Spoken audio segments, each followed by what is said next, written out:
Welcome back. We are back in the mix of the 1st Congressional District, getting to know a field of candidates that just keeps on growing. This morning, Democrat Sarah Chudzinski joins us on Close Up. Sarah, thanks for coming in. Thanks for having me, Adam. So let's start out with the big one. Just tell us a little bit about who you are and why you're running for Congress. Sure, absolutely. So I'm a mom of 3 wonderful kids, ages 13, 8, and 5. My husband is a timber framer here in New Hampshire. I have a background in education. I'm a state certified teacher and also a nonprofit leader.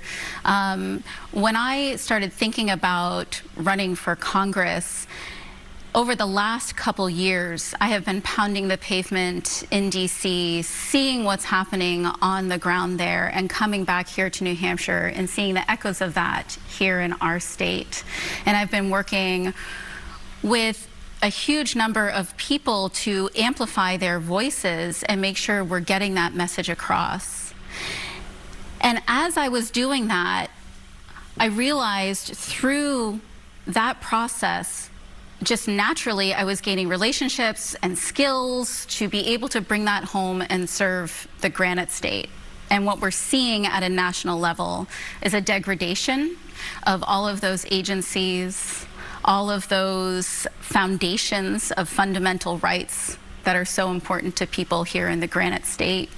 And on my way home from one of those trips, I stopped to see my now 96-year-old grandmother, who's a Holocaust survivor.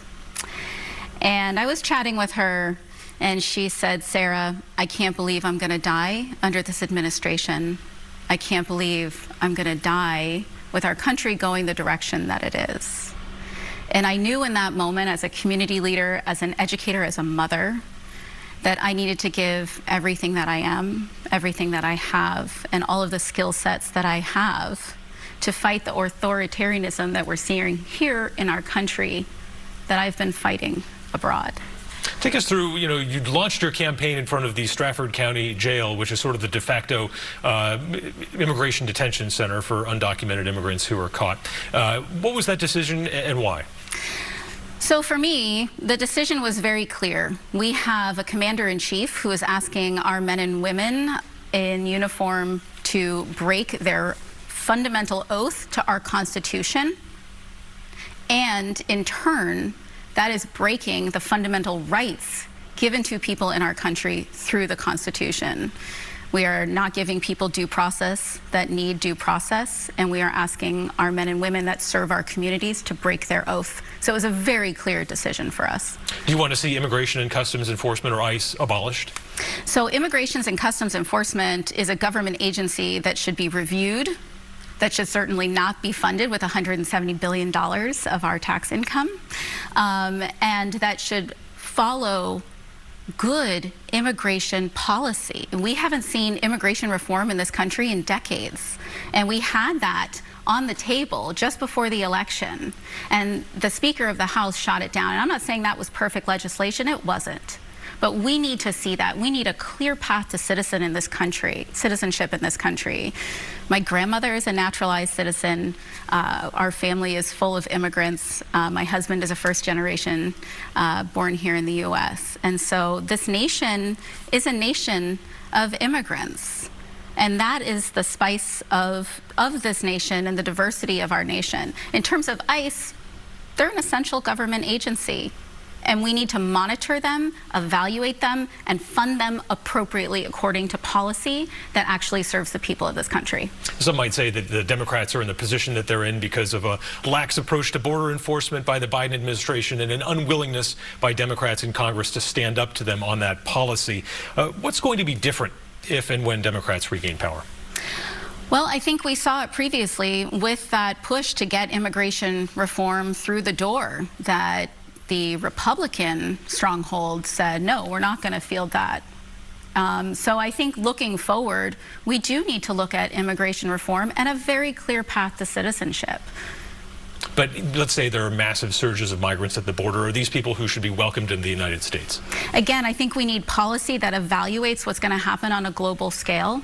You know, one of the things, if I may, that we have seen under this administration is a complete dismantling of our soft power.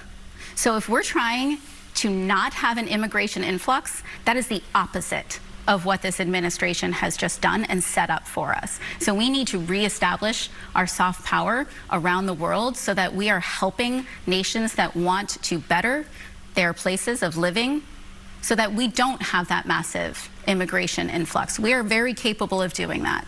This is one of the mysteries of politics that's been around for the last 8 years. One of many. Donald Trump, the president, New York City billionaire, is taking working class voters away from the Democratic Party. Why is that? I think the Democratic Party itself has not connected with the people of the working class. I think one of the things that I have felt, and part of why I was asked to run, is that I am of that party. I am of that working class. I know what it's like to live paycheck to paycheck. I've lived through domestic violence. I've had to walk in and apply for food stamps to feed my young child. I know what this is like. And I think it's really essential that we have someone here in New Hampshire that can fight for the working class, that are doing the essential work of everyday life here in our state and nationwide. So what is the policy or policies that are going to mitigate those cost of living problems that so many people see right now? So we have a whole picture we need to look at. And some of those things come down to legislation that was put in place that actually was meant to help people like me with investments like private equity investment, and that has actually allowed individuals and corporations to take advantage of that, buy up housing across the nation, and then raise those costs. So that's one piece of a major puzzle. We then need to help and support the development of fair, equitable, affordable housing here in New Hampshire and across the country so that people can afford to live. So, for example, if we sold our current property right now for whatever escalated price it is on market value now, and we wanted to purchase something else, we have some financial equity that would be in that to take to pay down on another house at the current market price. But where we're stuck, and where so many other families are stuck like me, is that that chunk of money does not actually help you get to a place where you can still qualify for a mortgage.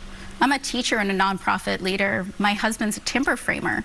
We don't qualify for something that is currently on the market that would be equal to what we're currently in. That's a major problem. I was speaking with my father about this just a week ago, actually, and he was reflecting to me, they bought their house for $53,000. At the time, that was equal to the annual income of both my mother and father.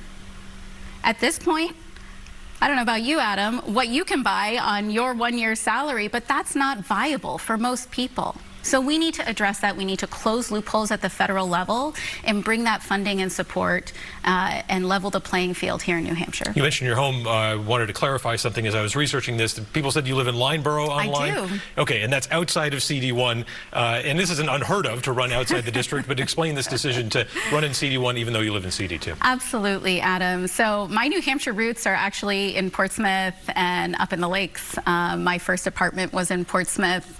And at this point, when I was making the decision to run, I consider this the greatest job interview of my life. And the New Hampshire people have a decision to make now of who the right candidate is to meet the moment here in New Hampshire and in our nation. You know, we have shades of 1935 happening again right now. And my decision to run was not made lightly. I have to step away from a lot of the work that I've been doing to keep that work protected to do this race. And when I was on my way home from one of my trips to DC, I stopped to see my grandmother. And she looked at me and said those words as I said earlier. And it dawned on me that I need to give everything that I have and everything that I am right now. And so it's up to the New Hampshire people who they want to send to Congress as their fighter and who can stand with the people. All right, Sarah Chadzinski, thanks for joining us on Close Up. We'll see you out there on the campaign trail. Thanks, Adam. Okay.